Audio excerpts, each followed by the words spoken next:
Hello and welcome to the 100th episode of The Present Teacher. My name is Helena, the creator of The Present Teacher. And over the last 3 years, I have been sharing online everything I know about anything from how to keep your students engaged, how to have strong classroom management, how you can prioritize yourself as a teacher, and everything in between. And I really wanted to do something special for this 100th episode and really reflect on how far I've come. So today I want to talk about the 10 lessons I have learned from my first 6 years of teaching. This is going to be really good. So with that being said, let's dive right in.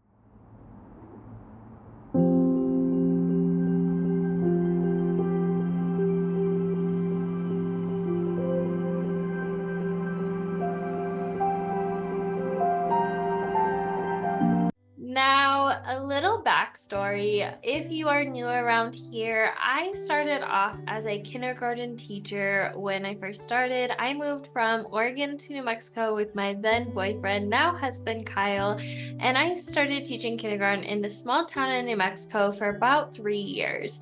And after those 3 years, we went ahead and we moved to a town about an hour and a half away, and I started teaching second grade.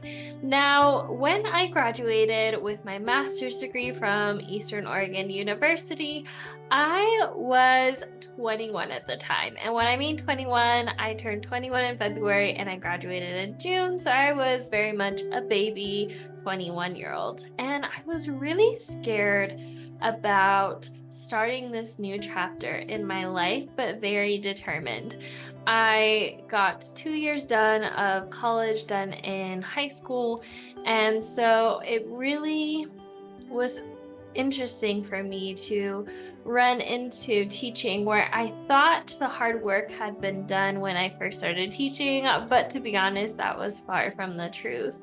In fact, when I first started teaching, I felt extremely overwhelmed. I was the first car in the parking lot, I was the last to leave, and I was told by my peers that even when I was student teaching that I was very young and that I needed to be more serious and strict and that my students would walk all over me. I was told not to smile until December, and I was told that I was way too friendly and I need to really serious up a bit if I wanted to be taken seriously as a teacher. Now looking back at all of the amazing lessons I've learned along the way, it's been quite a ride, and I feel like I'm a completely different person than when I first started teaching. When my first year started, I was diagnosed with anxiety and depression, and I actually went on medication for my anxiety and depression during my master's program, but I found that the medication that they put me on wasn't really helping, so I just decided to go all natural. I did continue counseling when I moved into my first year of teaching, but I just remember feeling like I could never get ahead. Like I was constantly underwater, and no matter what I did, I just couldn't come up for air. And I remember when my kindergartners graduated, I remember seeing their faces, and I remember tearing up because I felt like I failed them. I felt like I was so busy trying to get everything done that I didn't actually get to teach. Now, don't get me wrong, I did teach them some things, admittedly, not as much as I would have liked, but I felt like with teaching, there's so much under the water that people don't see. It's like a duck underwater. Our to-do lists and the workload can be so large sometimes that it's hard to navigate.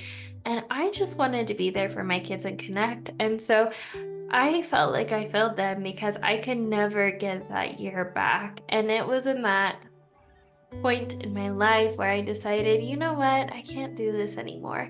I either need to find a way to make teaching easier or I'm not going to do it at all. So that next year, I dedicated an entire year to figure out how can I make this easier, and it started working. Not only did I start, leaving work on time, but I had extra space now to create a community online and share what I've learned.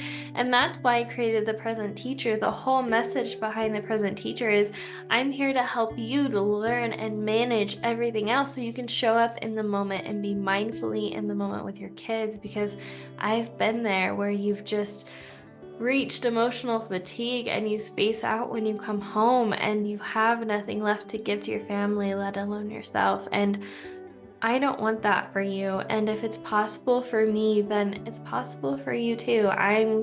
Well, I think I'm awesome. I'm nothing special. And if I can do it, you can too.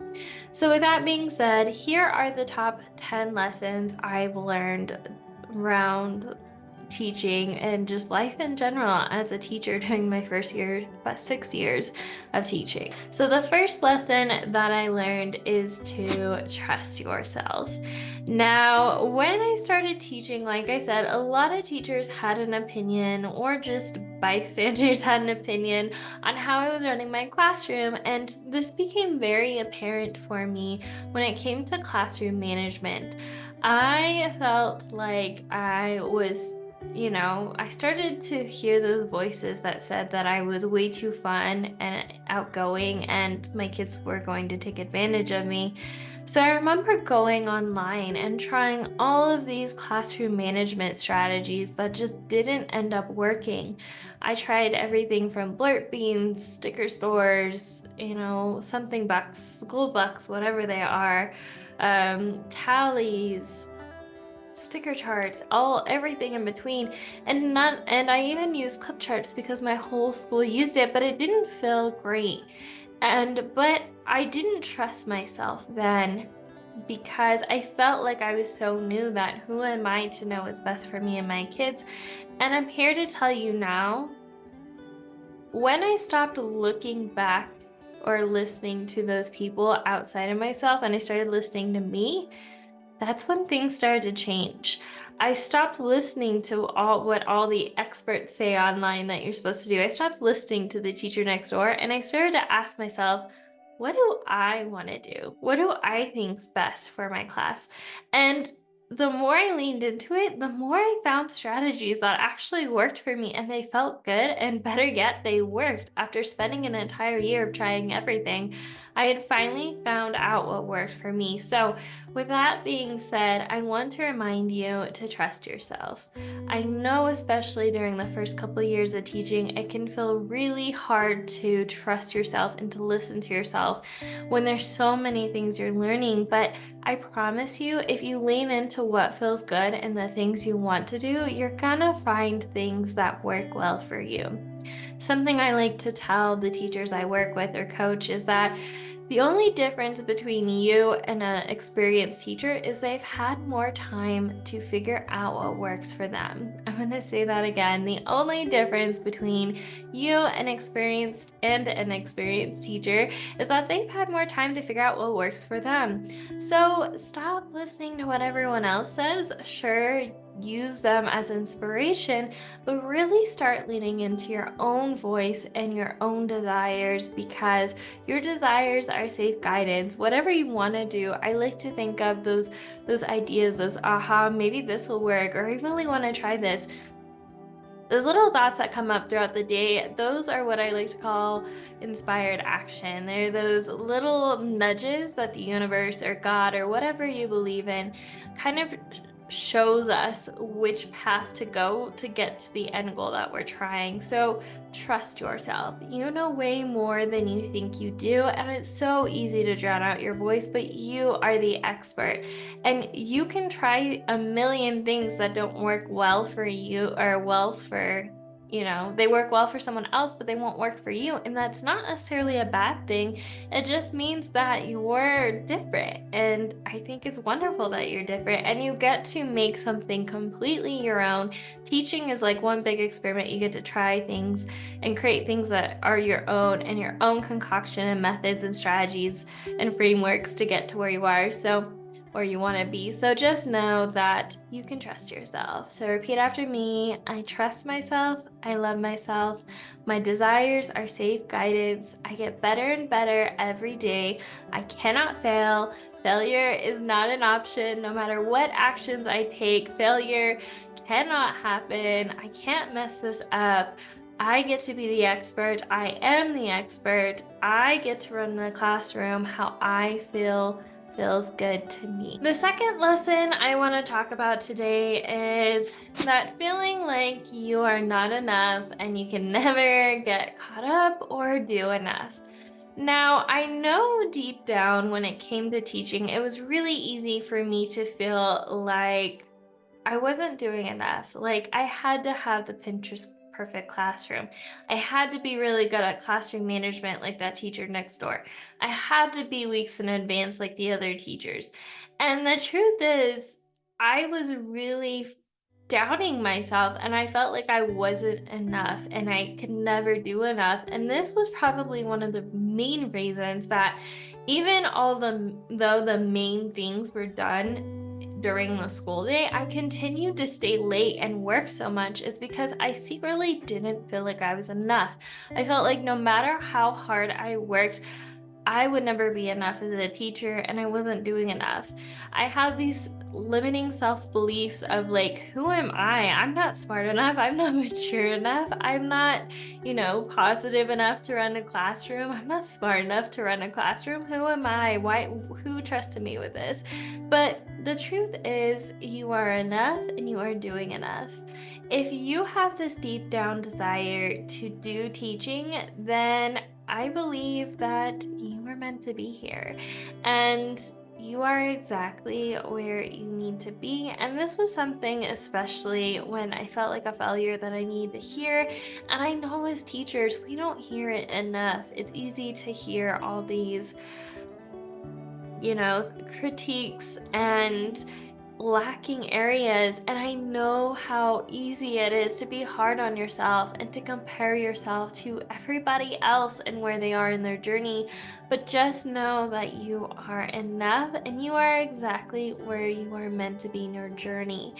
Your journey is your journey, and it's gonna be messy and fun, and you're going to learn things along the way. But that's how you get to the perfect ending. That's where you get to figuring out the perfect strategies and methods for you. So just know that you are enough and you are doing enough. I know it's easy to feel like you aren't doing enough for your kids and that they're behind and you should be working harder, but you just don't know how.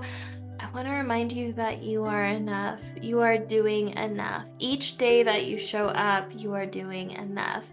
So repeat after me. I am enough. I am an amazing teacher. My students are learning every day. My worth is not measured by how much work I get done today. I love myself. I am enough. I am doing enough. I am doing work every single day. Every single day, it gets easier and easier. I am enough. I am enough. I am enough. The third lesson I have is something that comes from being a slight perfectionist, and that is the better it gets, the better it gets. I'm gonna say that again. The better it gets, the better it gets. So at some point during my second year of teaching, there became this shift where I was no longer bringing my teacher bag home and I was no longer staying late. In fact, I was getting everything done, and I think I secretly felt guilty. I felt guilty that I found a way to make teaching easy because I was told from the get go that teaching had to be hard and it had to be difficult. And the truth of the matter is that teaching gets to be fun. And I know online it's so easy to hear about how hard teaching can be. And even my story at the beginning, but the truth is, you get to choose what teaching is like for you. And the easier it gets, the easier it gets. When you find things that work, you can continue to do it. And when you find things that don't work for you, you can then pivot to something else. And honestly, like I said, the better it gets, the better it gets. when you are working on things and you just find yourself thinking it's too easy, it's really easy to self-sabotage yourself. It's easy to add stuff onto your to-do list that you don't even really have to do. And this is where I started to really lean into my classroom running activities. So this was something I came up with, especially a quick crossover from the business world to the teaching world. And these on the business world are referred to as income producing activities. But essentially, what are the main things that you need to do to keep your classroom running? And what I found for me is that the main things I need to do to keep my classroom running are classroom management, lesson planning and prepping, data and grading, family communication or communication in general, and my own well being. So, when I found these areas that I needed to consistently keep up on week to week or month to month, I found that these were the main things I needed to do. Otherwise, my classroom would completely fall apart. Everything else was extra, and they were things that I were filling my to-do list with that didn't necessarily get me anywhere. So this could be things like, I don't know, creating a super cute themed classroom. While yes, as someone who had a Harry Potter classroom, I love having a cute classroom, but it's not something I necessarily need to have keep my classroom running. Instead, it's things that I get to do when there's extra time, extra motivation, extra creativity in my energy and stuff like that. So, with that being said, when I started to notice that my to-do list started to shift from these nice to do things to the classroom running activities, I found things became easier. And I felt guilty. I felt like I was cheating. But along my teaching journey, I found that there's three different kinds of teachers. There's the teacher A who honestly all the whole team benefits when there's a teacher A on their team. They're the teachers that are on top of the deadlines, know when things are due, and has everything color coded. As someone who had a teacher A in my classroom, it's or on my team, I really appreciate having a teacher A. Then there's teacher B. Now, definitely had some teacher Bs on my team. They have what I like to call organized chaos, meaning from the outside looking in, you don't quite know what's going on, but to them it makes perfect sense. And so glad it does for them. So those are the teacher Bs, and then there's the teacher Cs. And I like to think of the teacher Cs as the teachers who like to figure out a way to make things easier. They like to make things more simple, and they might be referred to as lazy, but seriously, they're just using the phrase that they're working smarter, not harder. And I discovered that along my journey, I'm definitely a teacher C. And if you can resonate with anything I said, you might be one too. So, with that being said, you don't need to feel guilty for making teaching easy. Teaching was meant to be easy.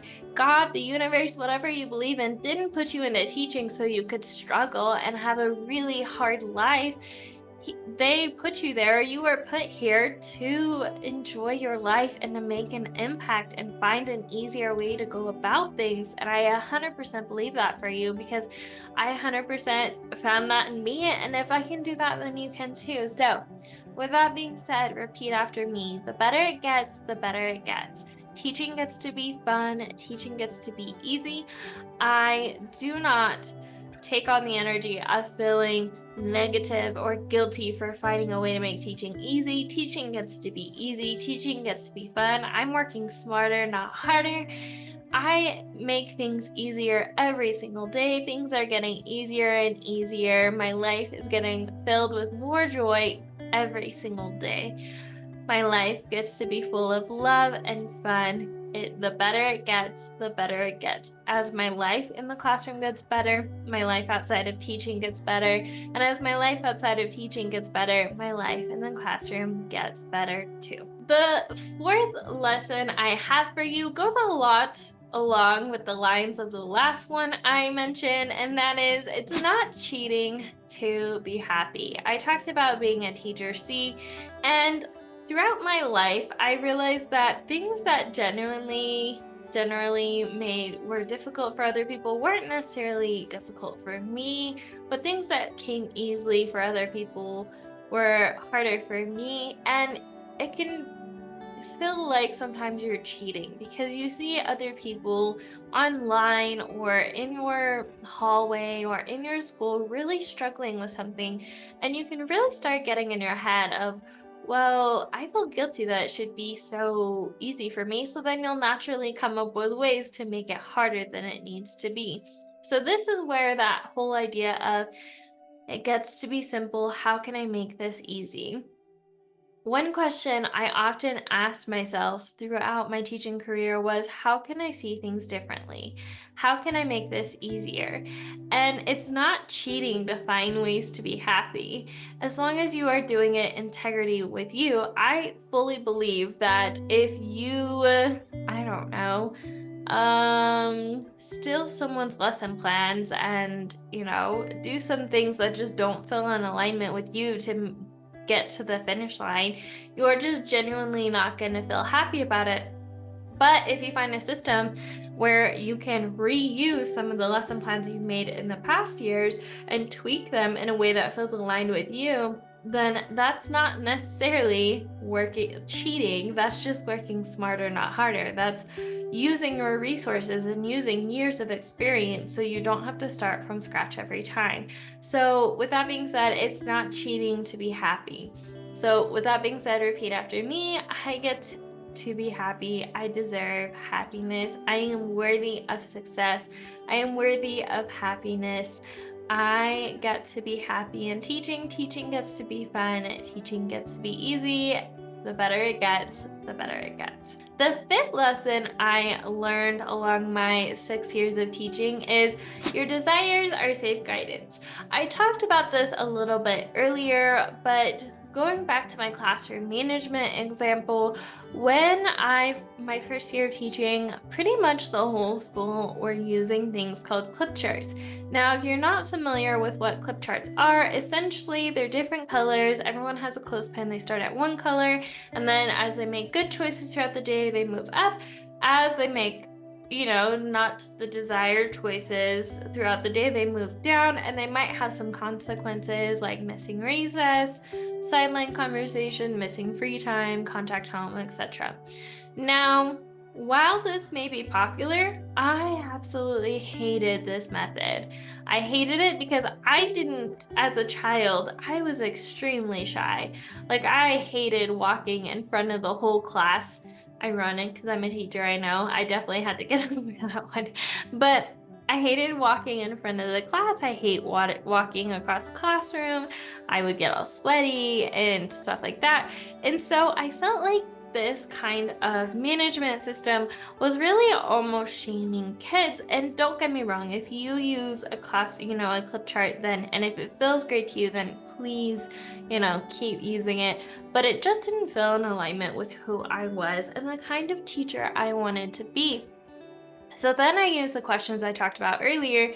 How can I see this differently? What can I use that'll feel better for me? And that's when I thought of something more positive. I knew I wanted something more positive and reflected more on the positive, you know, decisions students were making and not publicly shaming them for when they are having a hard time making a choice. They interact in some disruptive behavior, and they become dysregulated and you punish them further, etc. So that's when I ran into whole brain teaching, and that's when I ran into the super improver wall. So the super improver wall is essentially a gamified sticker chart where everyone starts off on one color. As they make great choices throughout the day, you can give them a sticker. Fun story, I gave my second graders scratch and sniff stickers, and oh my gosh, it was really cute watching them go up to the wall and scratch them and smell the wall. They're dorks, but I love them. Anyways, so this felt really aligned to who I naturally was as a teacher. And granted, I don't use that as my sole classroom management strategy by any means or plan or foundation, but I wanted to add like frosting on top of the cake of something that was more positive as opposed to the clip charts. So I started to use that instead, and I ended up having a way better experience with classroom management, so much so that I was asked to help train substitutes in my district. And it just feels better when you listen to yourself. And this goes back to that story of your desires are safe guidance, meaning I believe that, again, the universe, God, whatever you believe, gives you these little ideas throughout your day or your week. And as you listen to what feels great to you, you can choose to take that action, and it gets you closer to being that teacher that you are on your journey of becoming. And oftentimes, when you make decisions from a place of scarcity, of I'm just trying to figure anything that works, I'm going to listen to any voice, you might make choices that are not necessarily aligned with who you are as a person or as a teacher, and they won't often work. And that's because they just are in out of alignment for you. So that's why I always recommend to the teachers I coach that your desires are safe guidance, meaning that your desires are God given, universe given, energy given, whatever you believe in. So listen to them. Listen to yourself and your own intuition. If you want to try something, try it. You can't fail. You can't mess it up. Worst comes to worst, it doesn't work, and you try again tomorrow, or you try something else that feels good. Teaching is just one great big experiment. Again, the only difference between you and an experienced teacher is they've had more time to experiment and find things that work for them. Now it's your time to try and, be a scientist or be a painter and play with colors and just come up with something that's uniquely yours that works well for you. So, your desires are safe guidance. So, repeat after me. It feels good to listen to myself. I listen to myself every single day. Things that I want to do are guidance from the universe or the world or God, whatever you believe in. My desires are safe guidance. The better it gets, the better it gets. Teaching gets to be fun. It gets to feel fun. Teaching gets to be easy. It gets to feel easy. And I make decisions every single day that make it easier and more fun and make me more happy in general. All right, so the next lesson I have for you are that the experts started exactly where you are. Now, to be honest, I'm thinking of creating an entire book about this called, actually, I'm not going to give away the title, but if you are interested, I'm thinking of doing some kind of book club where I release a chapter to only the people that join the book club, and you can give me feedback, but on how to automate your classroom and show up in a way that feels good to you. But essentially, the experts started exactly where you are, meaning that teacher next door, while they may seem like they are ahead of the game and natural at it, the reality is many of them, 90% of them, started exactly where you are. Meaning, I can't tell you how many guests I've had in my community who have shared that the things that they're sharing about online now that they're passionate about are actually things that they struggled with. I mean, you can even take my story for example. I'm sharing online for new and first year teachers how to automate their classroom and to make things easy because I struggled with that. And that's how I became a quote unquote expert on it.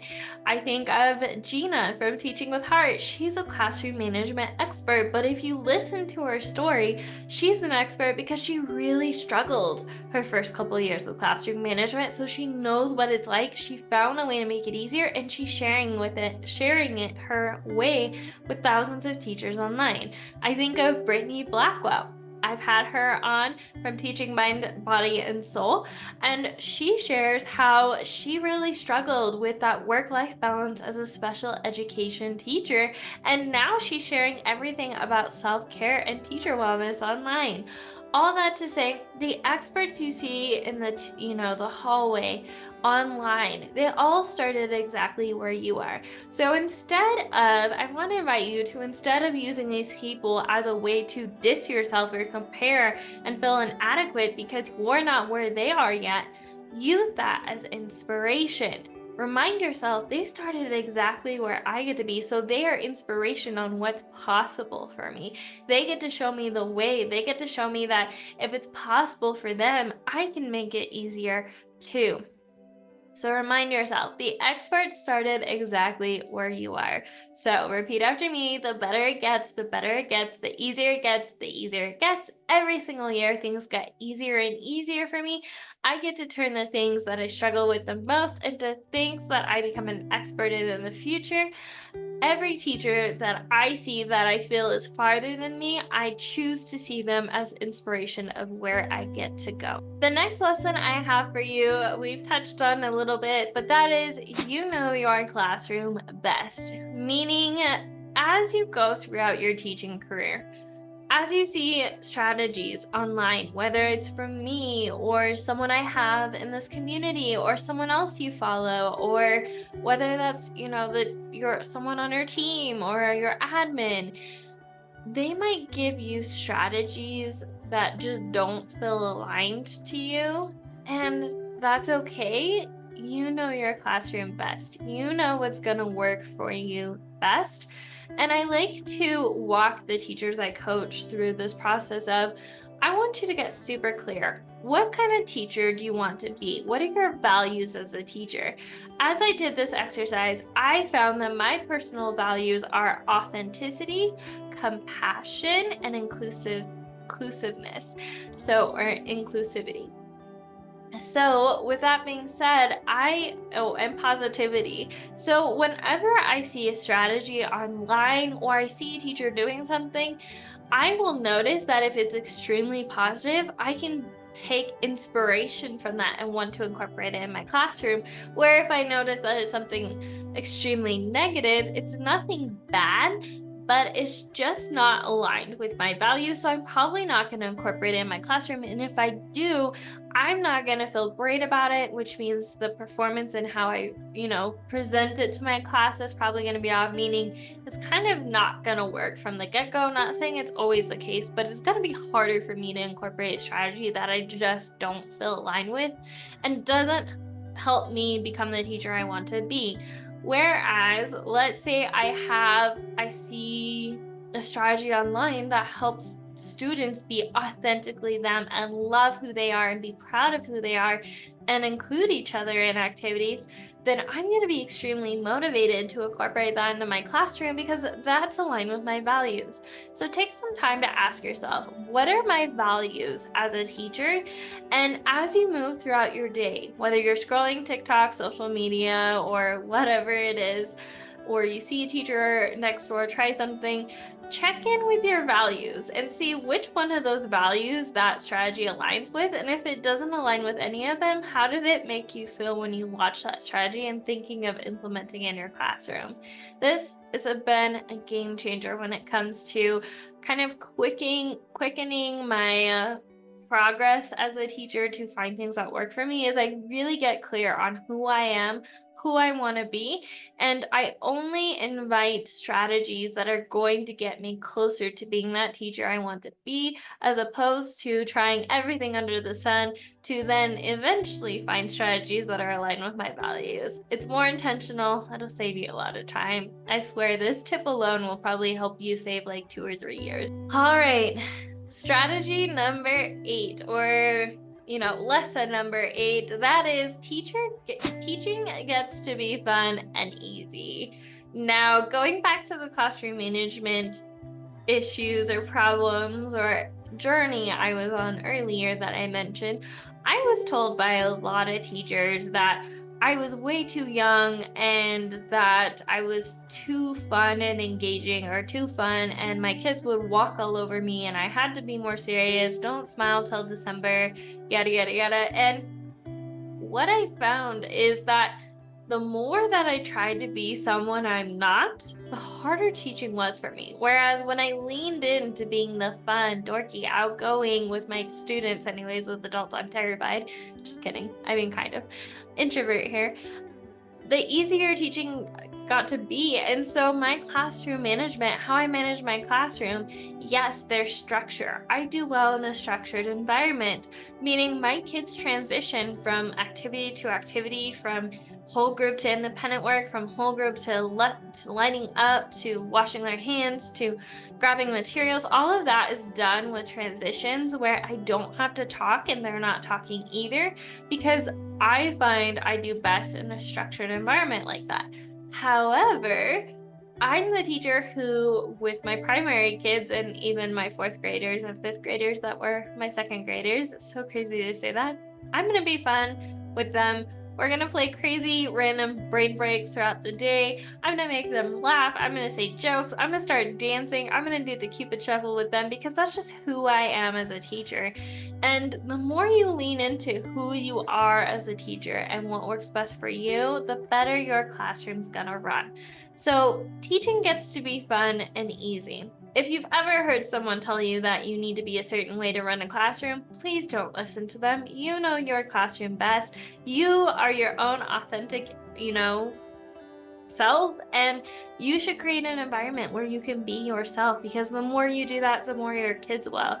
Teaching gets to be easy and teaching gets to be fun, whatever that looks like to you. I'm living proof that yes, you can have, really good strong classroom management foundation and still be fun and still do pajama parties and still do the Cupid shuffle dance and still play random brain breaks like evolution and ninja and all the other and imposter and all the other things I played with my kids.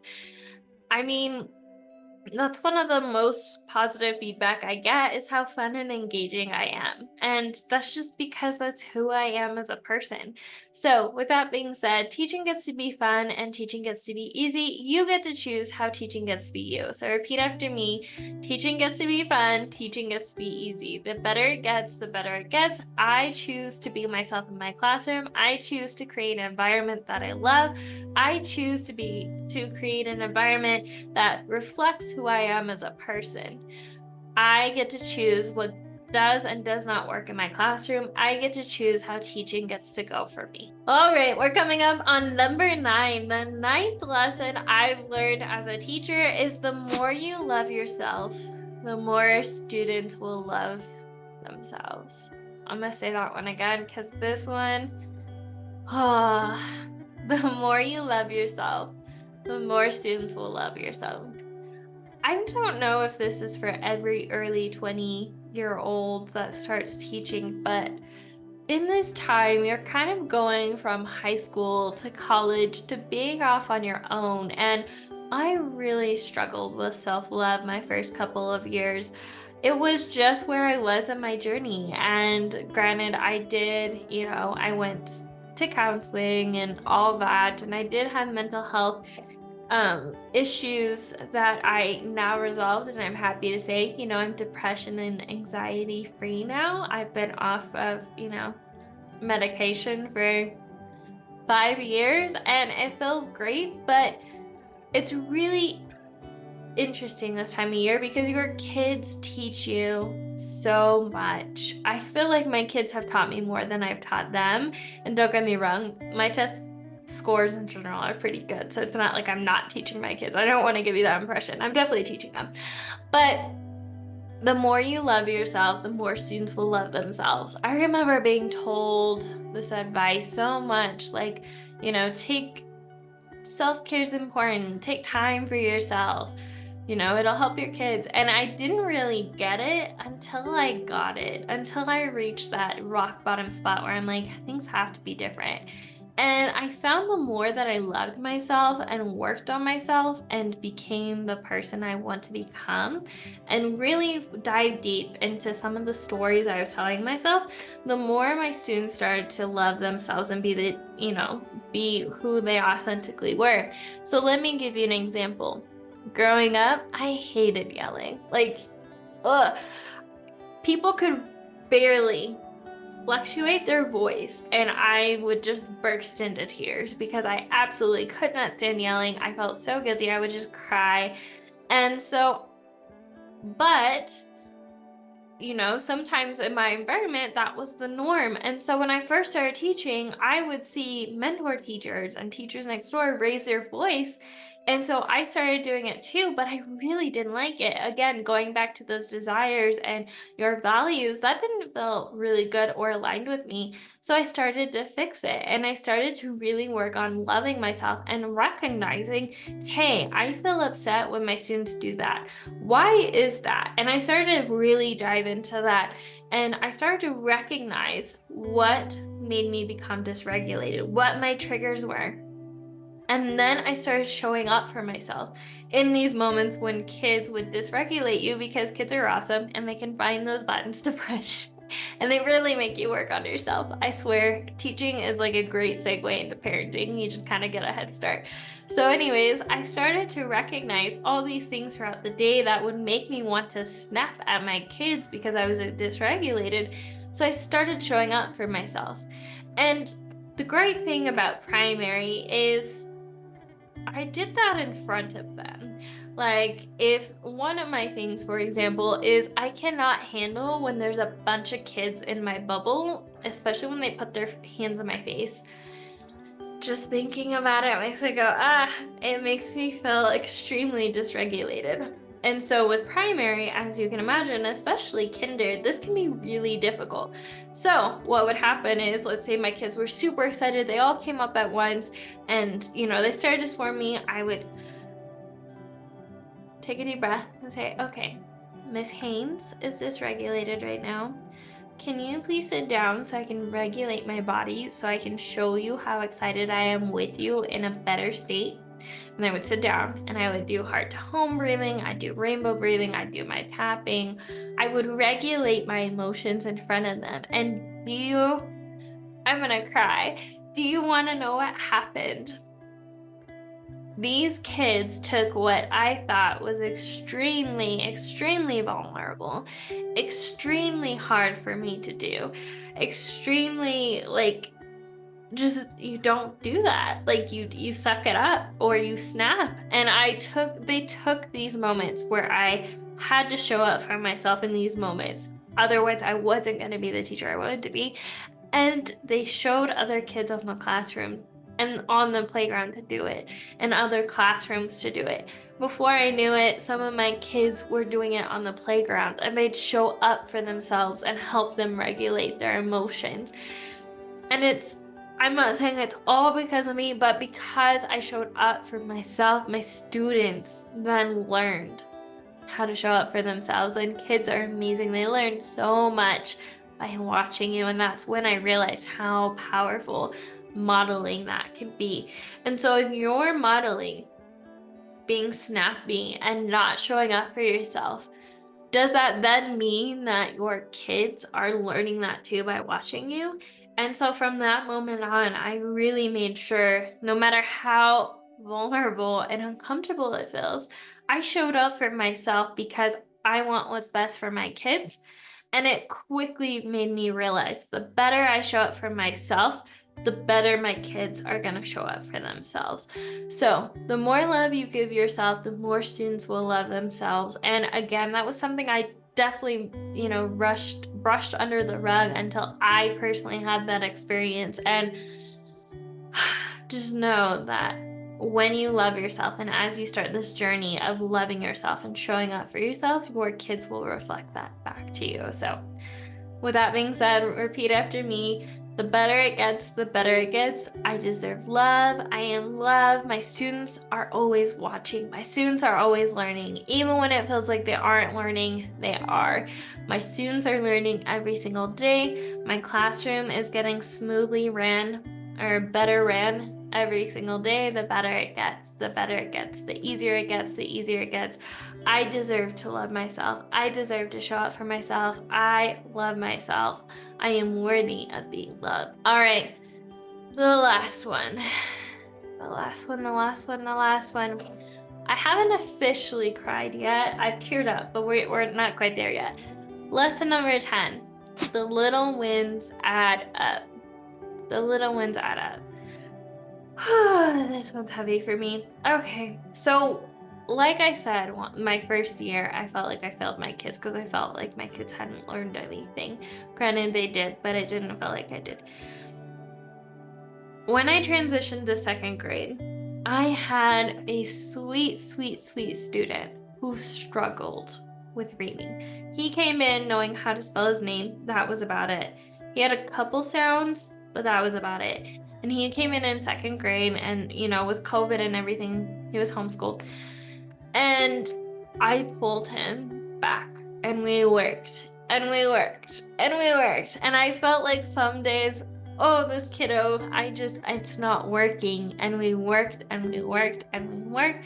And granted, on his, monthly progress monitoring, I saw that there was growth, but it never felt like enough. I felt like I was failing as a teacher, that it wasn't adding up to where he should be. He was gonna fall, and it was gonna be all my fault because I just couldn't get him to where I needed to be. Well, this last year, I had the awesome opportunity of not teaching full time and instead going in and out of classrooms. And oftentimes, the classrooms of my students who I taught previously, this kiddo, now fourth grade, fifth grade now, this kiddo was severely below reading level. And when he left my classroom, he was still below. He wasn't as below, but he was pretty below. I was there when he read his first book, he read his first sentence, when he wrote his first sentence, and it was so good to see. Such a good feeling. But again, I felt like it wasn't enough. I walked in on his fourth grade class this year, and he was not in, so we have levels reading groups, or my school does. And he wasn't in the one that was seeing the reading interventionist group. He wasn't in the low performing or the mid tier. He was in the highest reading level group. Highest reading level after not knowing how to spell his name in second grade. And he volunteered to read to the entire class a fifth grade level text. The same kid who struggled writing his name 2 years prior was now reading at a fifth grade level in fourth grade.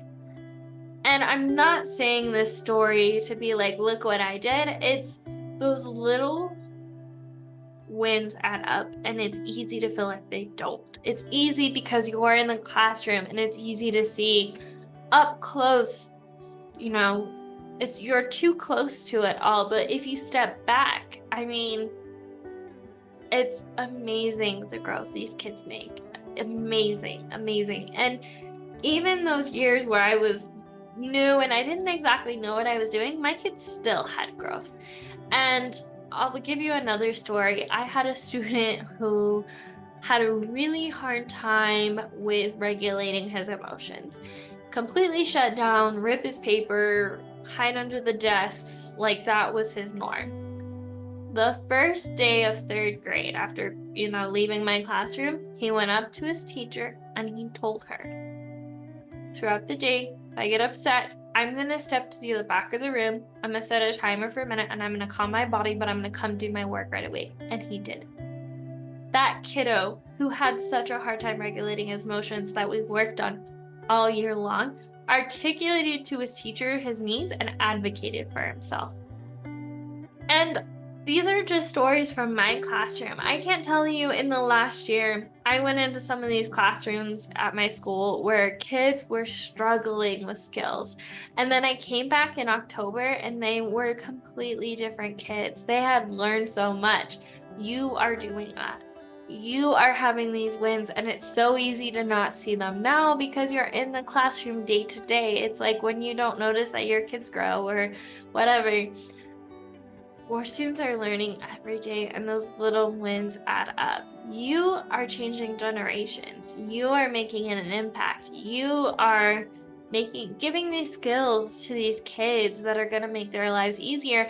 And the beauty about it is, depending what grade level, your kids come in with these skills, you add to it, and then the next teacher adds, the next teacher adds. And as we lay down these bricks of really strong foundations, in 4 years, you're not going to recognize these kids because of how far they've come. And teaching, I love teaching. Teaching is one of the most rewarding careers. I love it. And that's why I'm here with the Present Teacher. I want to help you. If you want to stay in the classroom and you're struggling, I want to help you get there. Because it's possible for me, it's possible for you too. All right, so those were the 10 lessons from my 6 years of teaching. And if you would have gone back and told first year teacher me who wanted to quit during kindergarten graduation that I would be here 6 years later on, my platforms sharing about how much I've learned in 6 years, and that I now have a community where I share resources to help teachers be the teachers they want to be while living a life they love, I wouldn't believe you because I didn't think it was possible for me. So, with all that being said, I'm here to tell you if it's possible for me, it's possible for you too. And I'm here on the other side sharing what I've learned, hoping that it resonates with you. Just know I'm really proud of you and you've came a long way. And take some time today to reflect on how far you've come since you started your journey, your teacher journey, because I bet you if it's anything like my experience, night and day, even if it doesn't feel like it in the moment. So, with all that being said, I really love this and thank you so much for being a part of this community. All of the emails, the DMs, the messages, all of it. It means so much to me and it keeps me going and it keeps me motivated and excited to share all of these, free content every week. And I'm so grateful that I get to be a part of your journey and I get to see your wins and you get to share your wins with me and all your aha moments. So, if you really liked this video, or podcast episode, what have you, if you really like this week's content, comment or send me a DM to let me know. Screenshot and send me a screenshot or tag me on social media that you're tuning in. And then I would really love it if you could subscribe or leave a review. That's gonna help this content like this reach more teachers that could use this message. And final thoughts is don't give up. You got this. If you have a desire to teach, you are meant to do this. And I promise you, you're going to get to the other side. And it's going to be so great. This upcoming year is going to be flippin' amazing. And I'm so excited to see your wins. I'm so excited to see how it goes for you. The better it gets, the better it gets. If you want to dive deeper, where can I send you? More free content. So I have the Ultimate First Year Teacher Guide. I'll make sure to link that in the description. And then if you want to take it a step further, I am at the end of the month going to be doing a membership. Or a community. It's called the Present Teacher Circle. So the idea of the circle is I'm going to walk you through all the different areas I talked about earlier that I learned that worked for me in my classroom running activities to make things run smoothly and on autopilot, to automate my classroom so I could show up as the teacher I wanted to, so I could show up for my friends, have my weekends free, create a community online while I was teaching full time. All of that I share inside.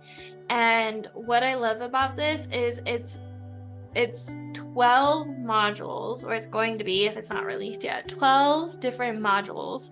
And they walk through all the different areas I talked about as far as lesson planning, prepping, grading, data, organization, communication, teacher wellness, all of that. You can go in and learn about whatever you want to work on at that time. So maybe this month you really want to focus on classroom management. There's 2 modules on that, so you can dive in. And so if that's something you're interested in, I put pretty much all I know about creating a smoothly run classroom in one spot. I would love to have you join us.